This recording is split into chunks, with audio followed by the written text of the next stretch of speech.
எனக்கு தெரிஞ்ச பொண்ணு ஒருத்தவங்க வந்து வீட்டுக்கு ஒரே பொண்ணுங்க ரொம்ப செல்லமாக வளர்த்தாங்க. வளர்த்து அவங்க வந்து சாஃப்ட்வேர் ஆனாங்க. சாஃப்ட்வேர் ஆகி ஒர்க் பண்ணும்போது சாஃப்ட்வேராக இருந்தாலும் நான் லவ்லாம் பண்ண மாட்டேன். வீட்டில் யாரை பார்க்குறாங்களோ எங்கள் அம்மா அப்பா இஷ்டப்படி அவங்கள சந்தோஷப்படுத்தணும்னு அது பிரகாரம் தான் நான் கல்யாணம் பண்ணிக்குவேன்னு சொல்லியிருந்தாங்க. அதே மாதிரி வீட்டில் நீங்கள் மாப்பிள்ளை பாருங்கன்னு சொன்ன உடனே அவங்க அப்பா அம்மா ரொம்ப சந்தோஷமாக மாப்பிள்ளை பார்த்தாங்க. எவ்வளோ மாப்பிள்ளைங்க பார்த்தாங்க. எல்லோரும் கூட ஒர்க் பண்ணுறவங்களாம் ஏன் எங்கள்லாம் லவ் பண்ணிடலாம் நீலாம் இங்கெல்லாம் கல்யாணம் பண்ணிக்க மாட்டியான்னு ஃப்ரெண்ட்ஸ் எல்லாம் கூட கிண்டல் பண்ணியிருக்காங்களாம். அதெல்லாம் தாண்டி அவங்க வந்து சரி நம்ம அப்பா அம்மா பார்க்குறவங்கள தான் கல்யாணம் பண்ணி அவங்கள சந்தோஷப்படுத்த போகிறேன் நான், அதுவும் நல்ல விஷயம் தானே அப்படின்னு சொல்லிட்டு அதே மாதிரியே பார்க்க சொல்லி நிறைய மாப்பிள்ளைங்க பார்த்து கடைசியாக ஒரு மாப்பிள்ளை பெங்களூரில் சாஃப்ட்வேர் அவர் மாப்பிள்ளை அமைஞ்சுது. சரின்ட்டு கல்யாணம்லாம் ரொம்ப சூப்பராக நல்லா பண்ணாங்க. மாப்பிள்ளைக்கிட்டே இவங்க ஃபோன்லலாம் பேசின்னு தான் இருந்திருக்காங்க. ரொம்ப நல்லா பண்ணாங்க கிராண்டாக. அதுக்கப்புறம் இவங்க கல்யாணம் பண்ணின்னு போன அன்னைக்கு ஈவினிங்கே மாப்பிள்ளை வந்து நான் பெங்களூருக்கு போகிறேன், ஒரு ஃபோன் கால் அவருக்கு வந்து தான் எனக்கு ஒர்க் விஷயமா நான் பெங்களூர் போகிறேன், போயிட்டு நான் உடனே திரும்பி வந்துடுவேன் அப்படின்னு சொல்லிட்டு போனவர். ஒரு நாள் ஆச்சு, 2 நாள் ஆச்சு, 3 நாள் ஆச்சு, 10 நாள் கிட்ட ஆச்சான். வரவே இல்லையா. ஏன் இவ்வளோ நாளாக வரல, ஆனால் ஃபோனில் மட்டும் பேசுகிறாராம். இதோ வரேன், இந்த மாதிரி ஒர்க் இருக்குது எனக்கு வந்து ரொம்ப சீரியஸாக பண்ண சொல்கிறாங்க, இப்போவே அந்த ப்ராஜெக்ட் பண்ணி கொடுத்தாகணுமா அப்படி இப்படின்னு இது மாதிரி நிறைய ரீசன்ஸ்லாம் சொன்ன உடனே இவங்களுக்கு கொஞ்சம் டவுட் வந்திருக்கு. எதுக்காக இவ்வளோ சீரியஸாக இதுக்கு முன்னாடிலாம் இந்த மாதிரி பேசலையே, கொஞ்சம் டிஃப்ரென்ஸ் தெரியுது பேச்சில், ஏன் இந்த மாதிரி சொல்கிறாரு இவர் அப்படின்னு சொல்லிட்டு அவர் வாய்ஸே கொஞ்சம் டிஃப்ரெண்ட்டாக இருக்குமா. சரி அவரோட வாய்ஸே அப்படி தான் சொல்லிட்டு இவங்க கம்முன்னு விட்டுட்டுருக்குறாங்க. ஸோ அதுக்கப்புறம் என்னாச்சுன்னா இவங்க வந்து டவுட் வந்து எதனால் இவர் இப்படி சொல்கிறாரு, நீங்கள் வந்தே ஆகணும், அப்புறம் எதுக்கு கல்யாணம் பண்ணிங்கன்னு ஊரில் தெருவில் எல்லோரும் கேட்க ஆரம்பிச்சிருக்காங்க. இவங்களும் அந்த மாதிரி கேட்டிருக்காங்க. அப்போ தெருவில் எல்லோரும் ஏன் பொண்ணு வந்து இந்த மாதிரி வந்து ஃபஸ்ட் நைட்லாம் கூட நடக்கலை, அதுக்குள்ளே போயிட்டாங்க, எதுக்காக அந்த மாதிரி போயிட்டாங்கன்னு தெருவில் எல்லோரும் கேட்பாங்க இல்லைங்களா. அந்த மாதிரி எல்லோரும் கேட்டிருக்காங்க. இவங்க அம்மா அப்பாவுக்கும் ஒரு டவுட் வந்திருக்கு.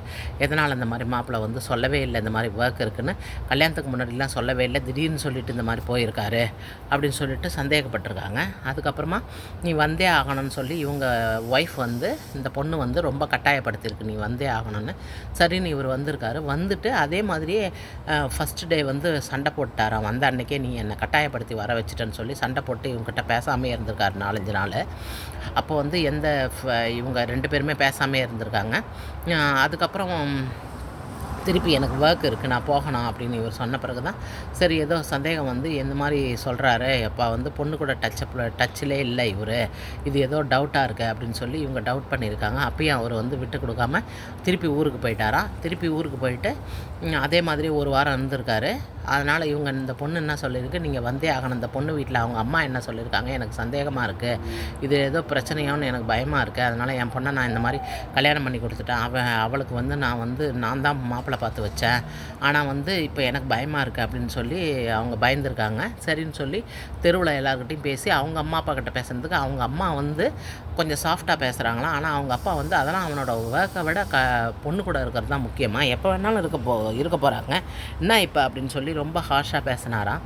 சரி இப்படி பேசுகிறார என்ன அப்படின்ட்டு நீங்கள் இப்போ வந்தே ஆகணும் அப்படின்னு சொல்லி வர சொன்னதுக்கு வந்து இந்த பொண்ணு வந்து விசாரணைலாம் இவங்க வீட்டில் பண்ணதுக்கு அப்புறமா தான் தெரிஞ்சிருக்கு அவர் வந்து ஒரு டிரான்ஸ்ஜெண்டர் அப்படின்றது. அவர் மறைச்சி கல்யாணம் பண்ணியிருக்கார். டிரான்ஸ்ஜெண்டராக இருக்கிறது தப்பு கிடையாது, அவங்களும் நம்மளாட்ட ஒரு ஆள் தான், மனுஷன்தான், அது தப்பே கிடையாது, நல்ல விஷயந்தான்.